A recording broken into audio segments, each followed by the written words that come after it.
libération nationale, les crimes commis par l'armée coloniale restent d'actualité.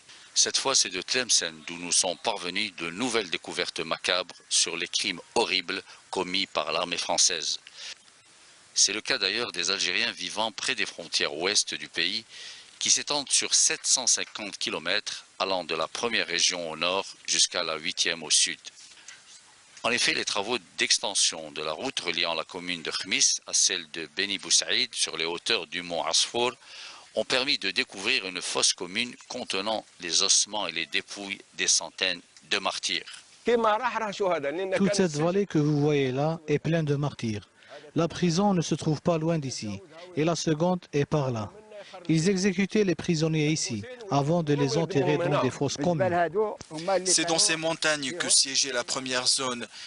L'armée coloniale a eu recours aux fils barbelés et aux mines antipersonnelles qu'on réussissait à déjouer en acheminant les armes à la première zone.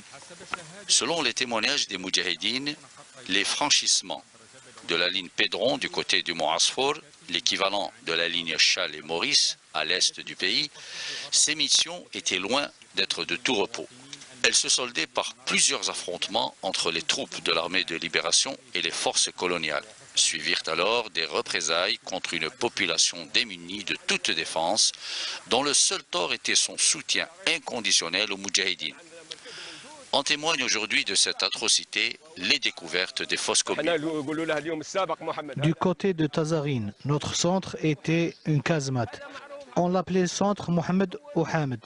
Il était parmi les premiers à rejoindre la révolution ici à Tazarine. La distribution des armes du ouest du pays s'effectuait ici à partir de ce centre. La route de la mort, qui porte bien son nom, ravive aujourd'hui le souvenir des souffrances.